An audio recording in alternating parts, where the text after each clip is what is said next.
Hey everybody, it's Thursday, November 19th, and as you can see here in the aim today, this is the same aim as yesterday.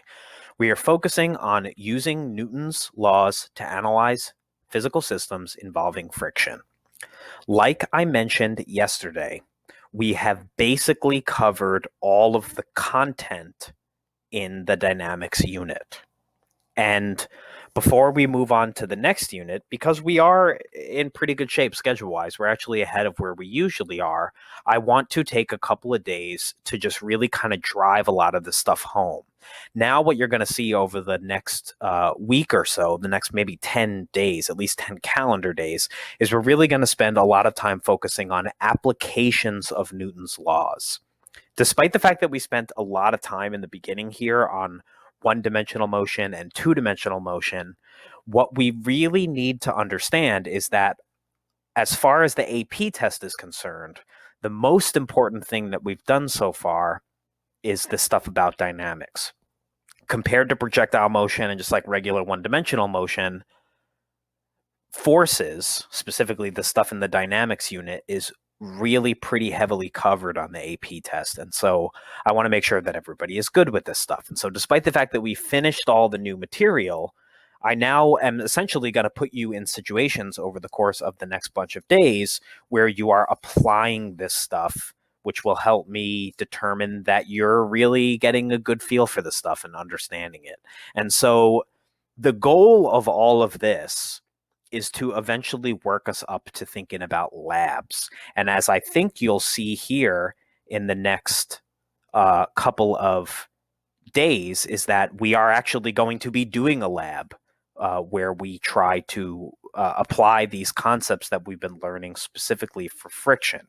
Now, this is not a video lab that we're going to be doing, and so I hope the experience that you have with this lab will be a little better than the previous experience we had, but I think nonetheless, we really want to make sure that we have this stuff down and so that we're prepared, to address the kind of questions that they ask on the AP test. So speaking of questions, yesterday I gave you a video where I started to discuss some questions on a worksheet. And yesterday we only did the first two questions. And so what I would like to spend the rest of today on, at least to start us off, is to finish up those questions on that worksheet. And so if you open up that worksheet or go back to it from yesterday, you will see that the third question on the sheet, which is on like the second page in the PDF, B3WWT43, box on incline forces, is a question about this box on an inclined plane. And they're talking about the forces that are acting on this box. And so the question says a heavy box is sitting at rest on an incline. There is friction between the box and the incline, and a rope is pulling the box in a direction up and to the left, parallel to the incline. A physics student draws the free body diagram below, right for the box. Now, the question says, what if anything is wrong with this student's free body diagram? If something is wrong, explain the error and how to correct it. If this free body diagram is correct, explain why. And so what I really want you to do here, before you even answer the question, is just take a look at that free body diagram. And I want you to think about, number one, the situation. Number two, what does a free body diagram have to have? It's like, what are the requirements for a free body diagram? And then try to put those things together. There are parts of the free body diagram that can be correct, and there are parts of the free body diagram that can be incorrect. And so what I want you to do is I want you to take, I don't know, maybe 5 minutes to pause this video here and look at this free body diagram very carefully and think about what this particular situation is calling for, and then focus on which parts might be right, which parts might be wrong. Go ahead and answer this question, and when you hit play, we'll go over it.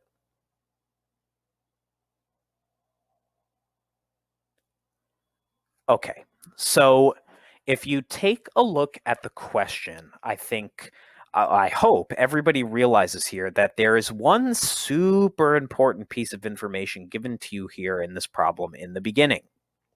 And that super important piece of information is that this box is supposed to be sitting at rest. It is sitting at rest.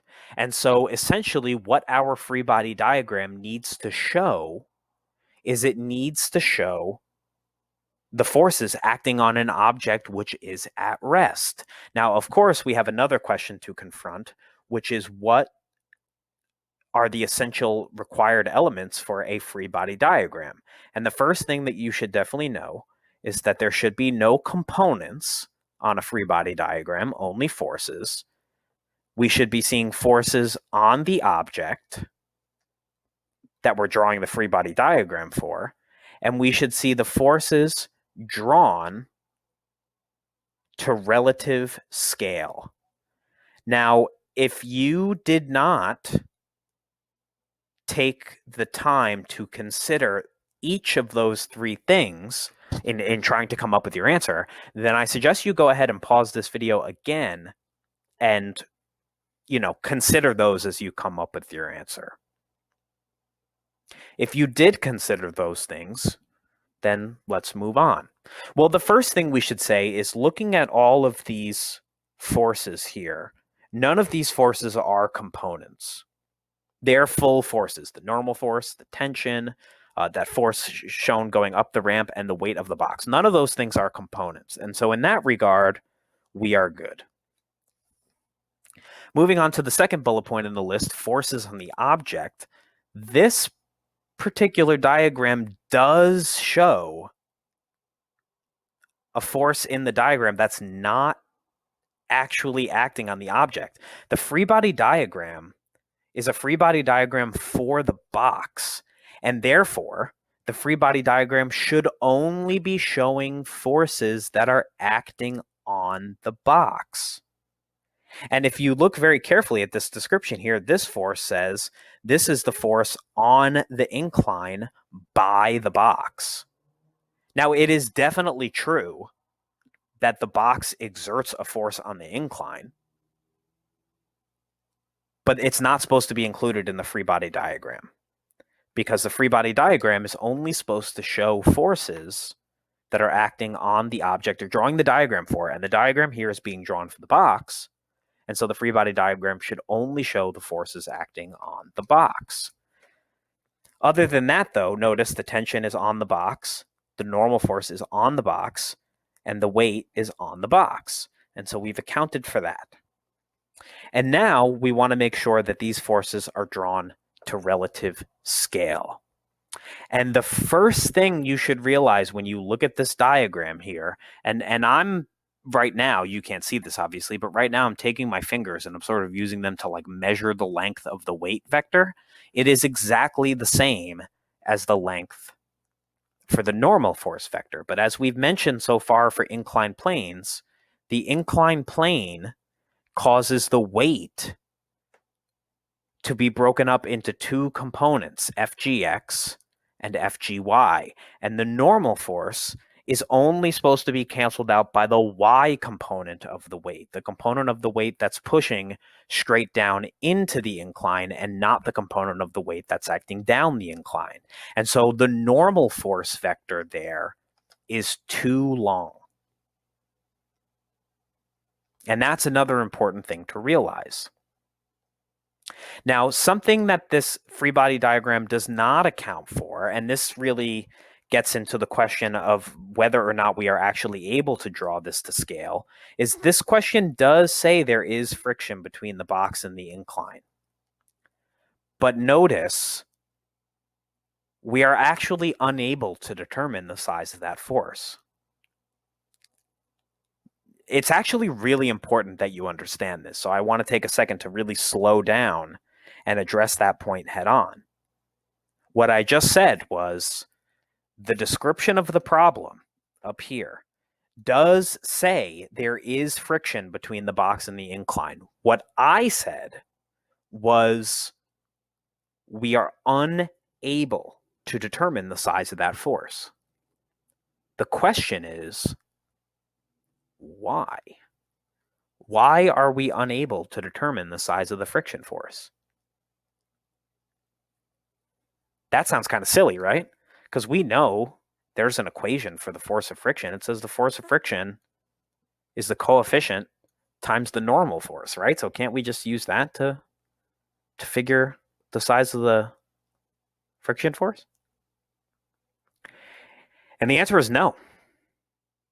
Because what we know about the friction force in this particular instance, because the object is at rest, is that what's happening, what's acting here, is static friction. And that means the static friction force can change size.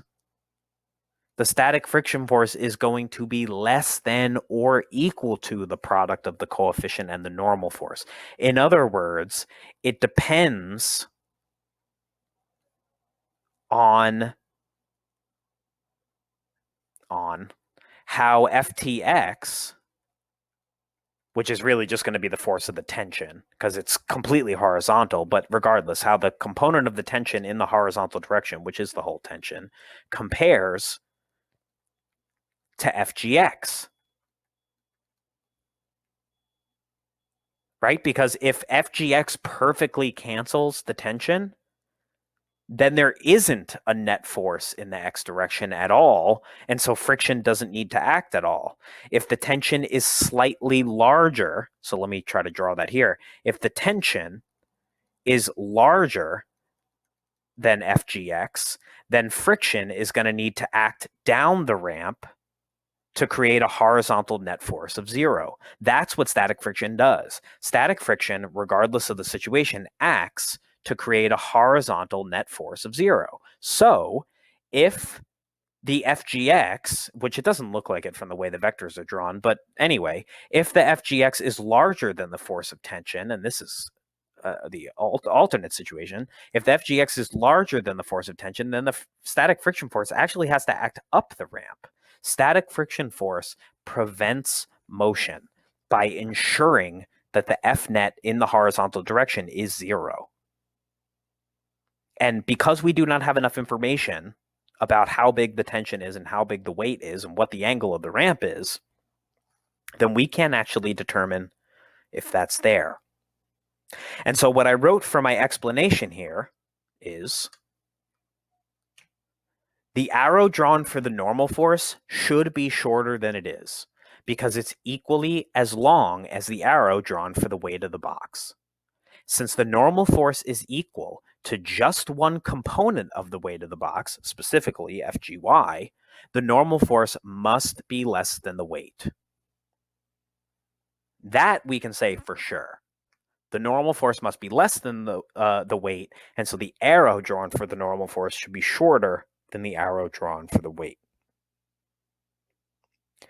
Additionally, we can say the force on the incline by the box should not be shown in the free body diagram. And it should not be shown in the free body diagram because this is a free body diagram for the box. And because this is a free body diagram for the box, the free body diagram is only supposed to show the force acting on the box. Those things, I think, are fairly straightforward compared to what we said about the friction force. And so now let's address what we said about the friction force. The force of friction force here, the force of friction is the force of static friction because the description says the box is at rest.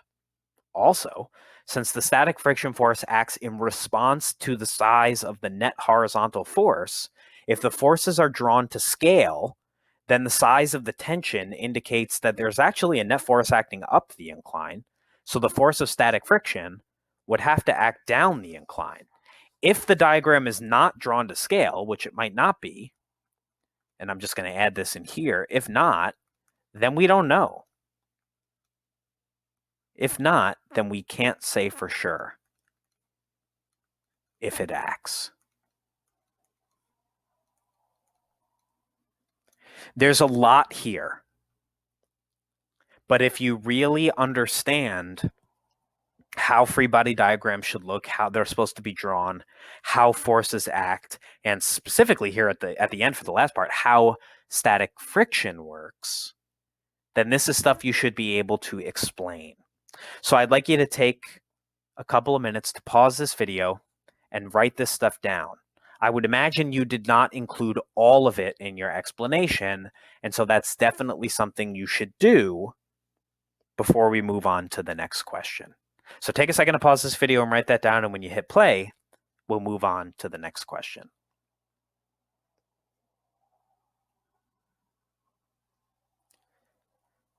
All right, so very quickly before we move on to the next question, I just want to say one thing.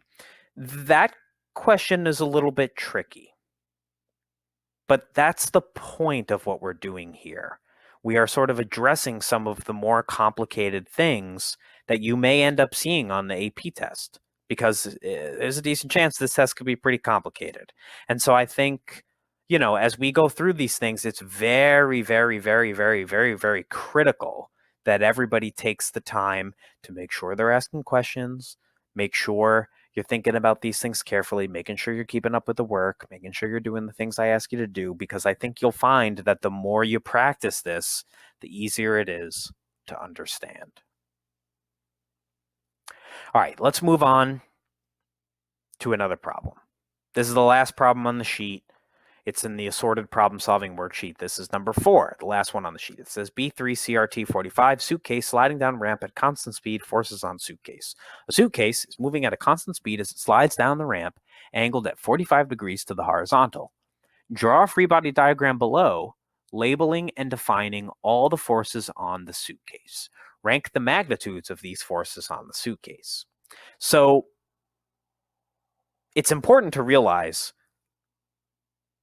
the free body diagram and the equations from the free body diagram help to give you a sense of how the forces compare in size. And so what I'd like you to do is do these first two parts together.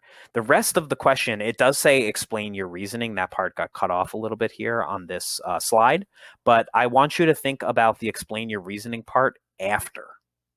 What we should talk about now is just how the forces rank and what they look like on the free body diagram. Now, I know the question says draw the free body diagram below, and they don't give you that much space. So what I suggest you do is you take the actual suitcase that's shown in that image on the right over there, and I suggest that you just put a little dot on there. That is if you can print this out. If you can't, then maybe I would just sketch this in your notes. And put a little dot there and just do the free body diagram on that. I think that'll just be easy to do. And so what I want you to do here is I want you to pause this video and I want you to draw the free body diagram, and I want you to rank the size of the forces. And once you draw your free body diagram and you come up with your ranking, you can hit play.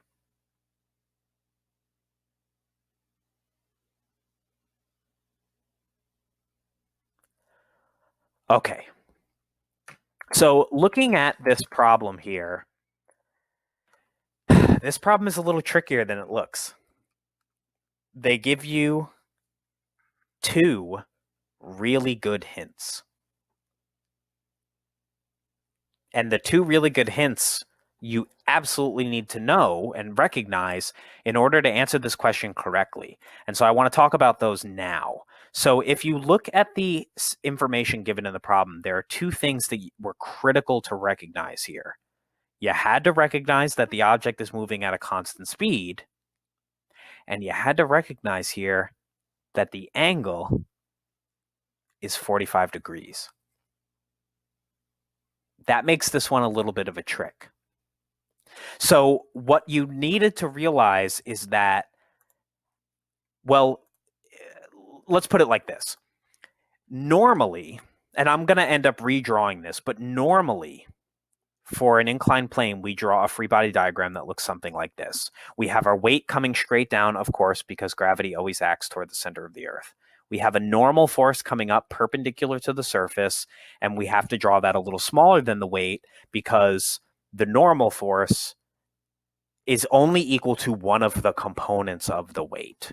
And then usually we draw our friction force like this because according to our equation for the force of kinetic friction, we have the force of kinetic friction is the coefficient of kinetic friction times the normal force.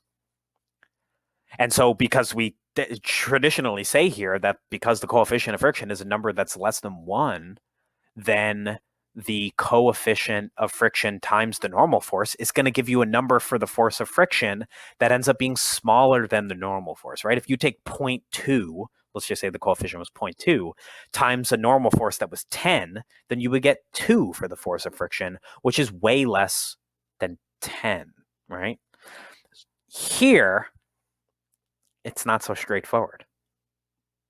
And you'd only realize this if you really took to heart the information that they gave you in the problem. Because, right, this is what the free body diagram usually looks like, but you had to realize that the fact that the object is moving at a constant speed is the whole ball game here. So we had our FGX going down the ramp, and we had our friction force coming over like this. And we have our normal force going up, and we have our weight coming down. But of course, that's not the weight, that's just our FGY. And the fact that this object here is moving at a constant speed means the sum of the forces in the X is 0 and the sum of the forces in the Y are 0. And so if you missed it from the drawing of the free body diagram, I would imagine most of you gave a ranking that was like this.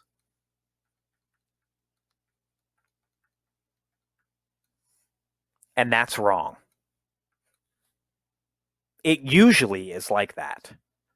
But here it is not. And we can show why.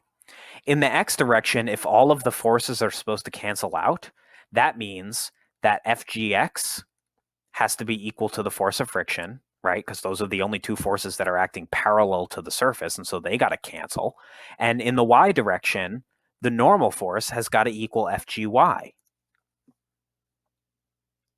right? Because there's no acceleration in the vertical direction either, or in the direction that's perpendicular to the plane.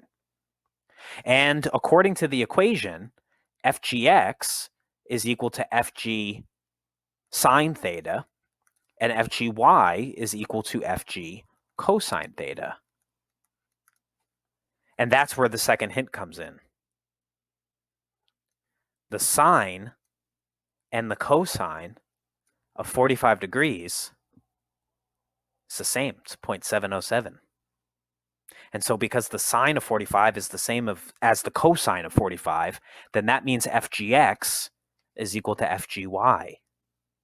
And if FGX is equal to FGY, well, then that means the normal force is actually equal to the force of friction here. And so that means our ranking looks like this. Now, if you got that and you worked that all out on your own, well, then good for you, because that's an important thing to realize. And if you didn't, then it's very important for you to recognize that making a quick sketch of the free body diagram and working out what the equations should look like is a really important thing in this topic, because that's an easy question to get wrong. Almost always, we say that the weight is bigger than the normal force, which is bigger than the force of friction. That's almost always how it works. But, and this is like a real special case, because listen to how ridiculous this is going to sound, but if we are looking at a situation where the object happens to be on an incline where the angle is 45 degrees and happens to be moving at a constant speed down that incline, then the normal force is equal to the friction force. And basically, according to this equation here, the only situation in which that is possible, where an object can be moving at a constant speed down an incline that's angled at 45 degrees, is if the coefficient of friction is exactly equal to 1. It is exactly equal to 1 in this case, because the coefficient of friction just shows you the ratio of the friction force to the normal force. And on this particular surface, you know, based on whatever material the suitcase is made out of and whatever material the ramp is made out of, those forces just happen to be the same. And that's weird, but it works. And so our ranking here is not that the weight is bigger than the normal force, which is bigger than the friction force, but that the friction force and the normal force are equal, and those are less than the weight. Interesting little result. Now, obviously, the question here is, well, what the heck are we going to write for our explanation then? Well, we'll write something that looks like this. Since the vertical acceleration, AY, equals 0 meters per second squared, we know the sum of the forces in the y direction equals 0. This means that the normal force is equal to FGY.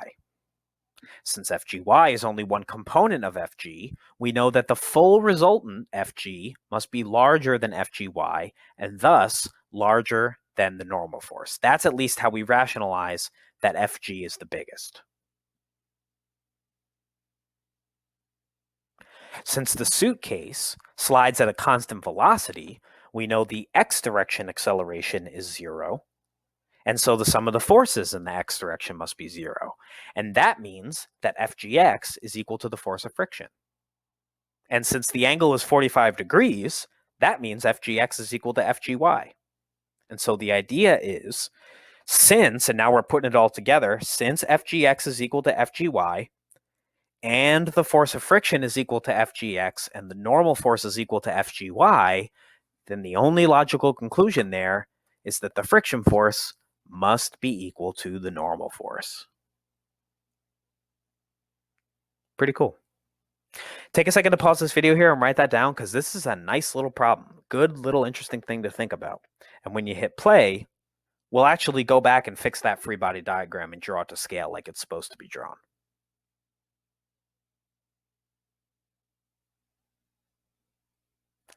Okay, so as we said here, and I just want to go back and point this out, even though this slide is looking crazy now. We said here that normally, and this is not a normal situation, this is like a super obscure exception to the rule, but a good problem to think about nonetheless. We said normally the normal force is bigger than the friction force, which ends up being smaller than the weight. So the ranking would go weight, normal force, force of friction. And so the free body diagram should reflect that. But here, since the situation is a bit abnormal, we want to just make sure we draw that to the appropriate scale. So I'm going to draw my weight the longest, and I'm only drawing it this long, honestly, to just get it out of the way of the ramp so I can write FG down here without it overlapping something. And then my normal force is going to come up like this, and I'm going to draw that just to the outside of the handle of the suitcase. And so I'm going to make this one, and it looks about just as long there. I'm going to label that force of kinetic friction, and that's because these two are equal. And that's it for this problem. Sometimes, and I think this is a really important thing to think of going forward, sometimes drawing the free body diagram with a pencil first is important. Because once you work the equations, you might figure out some stuff about the forces that you didn't immediately realize when you drew the diagram, and then you'd have to go back and fix your diagram. Now, if you haven't gotten this at this point in this video or this week, or really this whole unit, the main advice for forces problems is trust in the free body diagrams. They are everything in these problems. And to communicate that point, I think these last few problems did a pretty good job in communicating that point, but to just do it one more time, let's go ahead and take a look at the hardest possible problem we could see with this type of material. And so we got a problem that looks like this. I'd like you to sketch that diagram in your notebook. So we got a block on an inclined plane attached with a rope over a pulley to another object hanging over the edge. And it says a block of mass M1, 2.30 kilograms, on a wooden inclined plane is inclined at an angle of 30 degrees. And it's connected by a cord over a massless pulley to a second block of mass M2, which is 4.70 kilograms. It says if the coefficient of kinetic friction between the block and the surface, that would be M1, of course, is 0.200, what is the acceleration of the system? Now, looking at this situation, I know the first time I saw these problems when I was in physics, the first thing I thought when I looked at these was, oh my God, What have they done? This is crazy. But if you realize that all you have to do here, almost like a robot to some degree, is apply the free body diagrams and think about what's happening, then it should be fairly easy to sort out. Now, you'll notice there'll be a decent amount of math here, but the point is trust in the free body diagrams. The first thing you have to do is you have to think about what direction the system is going to be accelerating in. And really, you only have two options. Is M1 going to go down the ramp or is it going to go up the ramp? Well, the first thing to notice here is that M2 is a pretty good amount heavier than M1. And so it stands to reason, at least, that that means that the system is going to accelerate like that. Now, as it turns out, it is going to accelerate like that. I'm telling you that because I made up this problem. But nonetheless, it's important to realize that actually, even if M1 is bigger than M2, depending on the size of the friction force, it still will probably accelerate up the ramp. The reason why I think makes sense. We do have a force, gravity really, the x component of gravity, acting down the ramp. But notice that's not equal to the full weight of block M1 here because the thing is tilted at an incline. It's only FGX. And yeah, there's a force of friction that if the block was moving up the ramp would be acting that way too. But it's important to realize that not only is going to be a small number because the coefficient is small, but also because the normal force is going to be smaller than the weight of the object also because it's on a ramp. And so the point here is you should pick a direction of the acceleration that you think makes sense and just go with it. Because if you're wrong and it actually accelerates the other way, it's not a big deal. The only thing that's going to happen is your acceleration is going to work out to be negative. The free body diagram always takes care of the direction. And so you pick your direction, what you think makes the most sense, and you press on. So the first thing, obviously, as I hope you realize, is we have to draw our free body diagrams. And so I'm going to do this for the block on the ramp. This is M1. And so I'll write M1 over here. And we got to do this for M2 also. And so I'll just write this over here. And this is just the hanging block. And so I'll just draw this straight up. And so let's start with this one because it's easy. If block 2 is going to accelerate down, then we have two forces here acting on this block. We have Fg acting down, and we have the force of tension acting up. And of course, because this block is going to be accelerating down, then we should expect to see the weight larger than the tension. Now, for M1, it's a little bit of a complicated scenario here. We have the weight coming straight down, and that's going to be pretty big. We have the tension coming over like this, parallel to the ramp. We're going to have our normal force, of course, pointing up like this, and that should be smaller than the weight. And then we're going to have our force of friction coming back like this. And that should be the smallest force of all. And so we draw that kind of small. Now, this diagram is fine, and notice this thing here is going to accelerate this way as we discussed before. This kind of diagram is fine, but it should be noted that what really is going to be helpful for this one is a component diagram, because it'll probably be a little easier to write the equation if we draw the components. And so I'll sort of rotate this one over like this, just so we're looking at it not at an angle, so we have to tilt our head. Acting to the right is the force of tension. And I'm not going to go nuts about the scale here because the component diagram isn't even real. We have our FGY coming down, and that's balanced out by our normal force. And then we have the force of friction coming over this way to the left, and our FGX. And so now using this, it should be a little easier for us to write our equations from the free body diagram. Now for M1, we have to have two equations. And that's an important thing to remember. In the y direction, parallel to the ramp. the sum of the forces are equal to 0. And so that means that the force that we have going up in our tilted y direction, we tilt the coordinate system for the inclined plane. We have the normal force going up. We have FGY coming down, and that's equal to 0. And so that means here our normal force is going to be equal to mg. And of course, now because there's two masses, we want to be really careful about indicating that that's m1g. And I'm actually going to go ahead and erase that just because that looks kind of crazy. And so we'll call that m1g.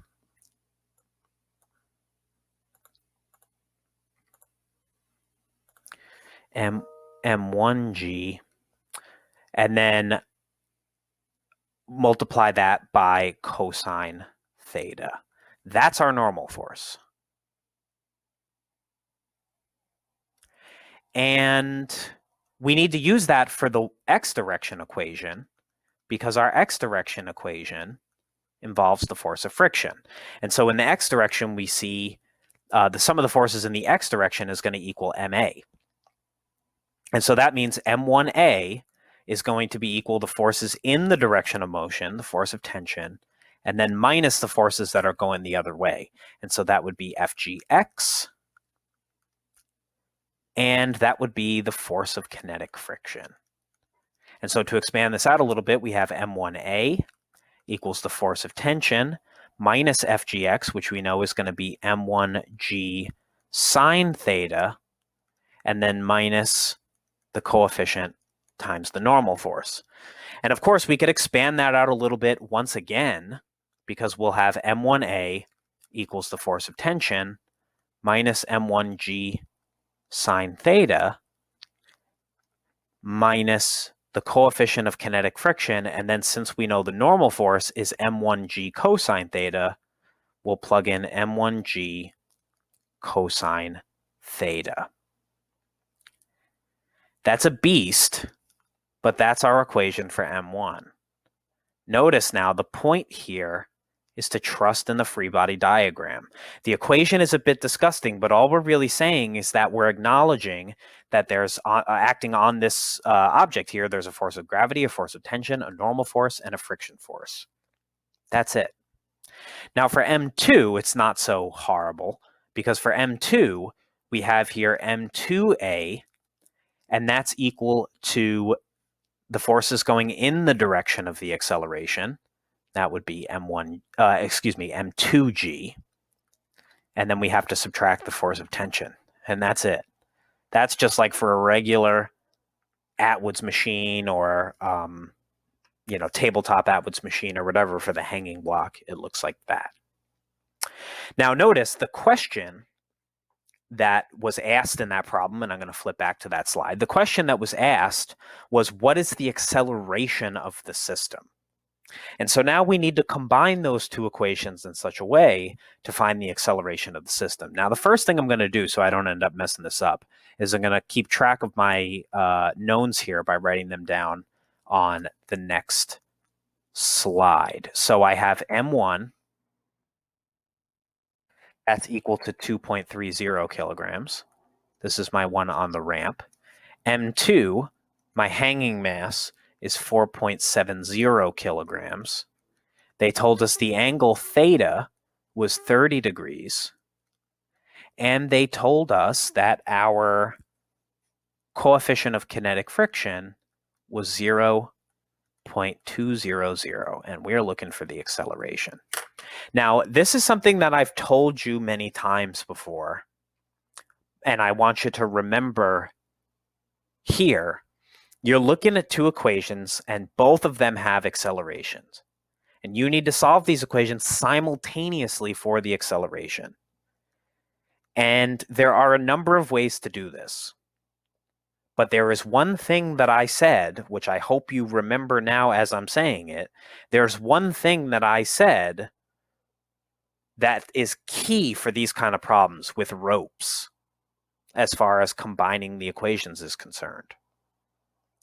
Whenever you have ropes in these problems, the tension is always going to have the opposite sign in the equations for both objects. And so that means a really efficient way to combine the equations is to add them.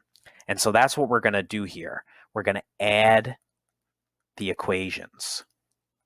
And so here I'm just going to have to write down my equations. And so my first equation, and I'm just going to do this in no particular order. I'm going to write the shorter one because it's shorter. I had M2A equals M2G minus the tension. And for my other equation, it was a beast. I had M1A, just going back, equals FT minus M1G sine theta minus mu M1G cosine theta. So I have here M1A equals the tension minus M1G sine theta minus mu M1G cosine theta. I'm going to add these equations. The left side is easy.